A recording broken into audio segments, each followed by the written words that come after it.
It's March. The brackets are officially out, and since March Madness is starting this week, I thought it'd be a good time to learn about the biggest, loudest, and maybe most complicated empire in college sports, Kentucky men's basketball. We're talking about a program that has spent over a century oscillating between being the gold standard for the sport and being a cautionary tale for the NCAA. And whether you bleed blue or you live to see them lose, you have to respect the history. It's basically a 120-year-long soap opera. And if you want to understand why Kentucky fans like myself treat a basketball game like a matter of life or death, you do have to look at where it started, as a student fundraiser with zero budget and zero expectations. It's January 1903. A physical education professor named W.W.H. Mustaine calls a group of students together. He doesn't have a jersey for them yet. He doesn't have a court for them yet. He has a hat, and he passes it around, collects exactly $3, hands them a single basketball, and tells them to start practicing. That's it. That's the start. That is the birth of the most winning program in the history of the sport. $3 and a good luck. 2 weeks later, on February 6, 1903, they play their first game. Now, back then, they were actually called State College. They played Georgetown College and got handled, 15-6. They finished that first year 1-2, with their only win coming against the Lexington YMCA. And for the next 7 years, there was no official coach. The team was run by student managers like Leander Andrus. They practiced and played in Barker Hall, which was a campus gym with no seating facilities. If you wanted to watch, for some reason, you stood on the floor or leaned against the wall. It was a student club that the university administration barely acknowledged. Truth be told, basketball was the little brother to football. In fact, most of the players were just football players looking for something to do in the colder months. But then things got weirdly good. In 1912, under coach E.R. Sweetland, they went 9-0, undefeated. They claimed a Southern Intercollegiate title. Then in 1921, they produced their first superstar, Basil Hayden. He was known as the Blonde Apollo. He was the team captain and Kentucky's first ever All-American. He led them to a Southern Tournament title, and his jersey still hangs in the rafters today. Kentucky was building a regional identity, but they were still pretty small time. They were still playing YMCA teams and regional colleges. They were waiting for a catalyst, and in 1930, they found him. Kentucky hired a high school coach from Illinois named Adolph Rupp. He was a student of Fog Allen at Kansas, and he arrived in Lexington with a massive chip on his shoulder and a revolutionary idea: the fast break. Yes, that had to be invented. He was the Baron of the Bluegrass. By 1948, he had the Fabulous Five. They won the NCAA title, then went to London and won Olympic gold for the USA. Kentucky was clearly not just a college team anymore. They were a national brand.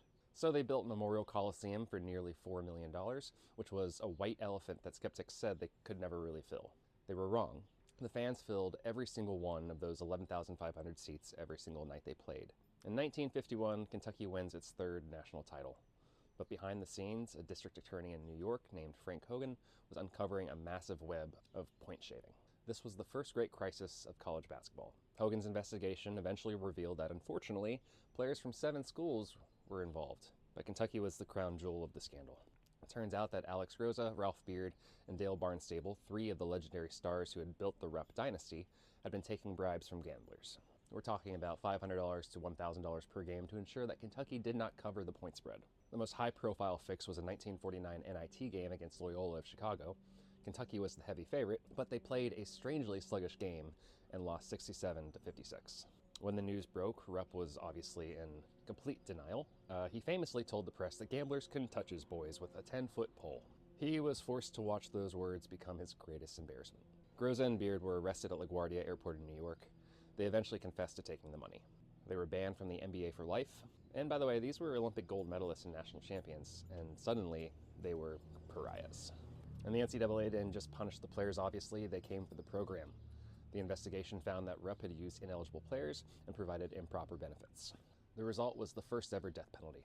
The 1952 to 1953 season was simply deleted. No games were played, no schedule existed. The program was effectively dead for 12 months. Kentucky spent that year in a dark room, fuming. And so they came back in 1953 to 1954 with a vengeance and went 25-0. Absolute perfection. But the NCAA wasn't done with them yet. Because their stars had technically graduated, or exhausted eligibility at least, during the suspension year, the NCAA ruled them ineligible for the tournament. Well, Rupp's response was, if we can't play with our guys, we aren't going to play at all. They declined the tournament invitation. They stayed home with a perfect record of 25-0 just to prove they were still the best. Then comes 1966, which is the hinge of history. Reps Runts, an all-white team, met Texas Western in the championship. Texas Western started 5 black players. Kentucky lost 72-65. It was the sign that the old segregated world that Rupp occupied was over, and the program had to integrate. In 1969, Tom Paine became the first black player to sign with UK. Rep's era finally ended in 1972, and his longtime assistant Joby Hall took over. Joby spent a decade in Rep's shadow, constantly being compared to the legend until 1978. That year, he won the title and finally proved that Kentucky could win in a modern, integrated era without the Baron of the Bluegrass.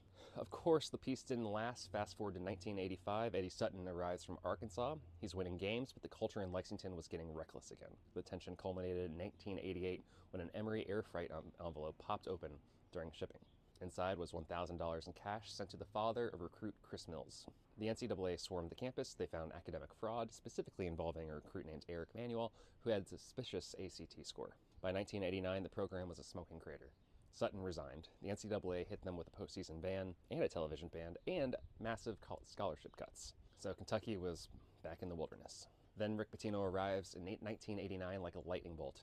He takes the unforgettables, Richie Farmer, Sean Woods, Darren Feldhaus, and John Pelfrey. These were the 4 Kentucky kids who stayed when everyone else fled because of the sanctions. They led us to the greatest game ever played, 1992 versus Duke in the Elite Eight.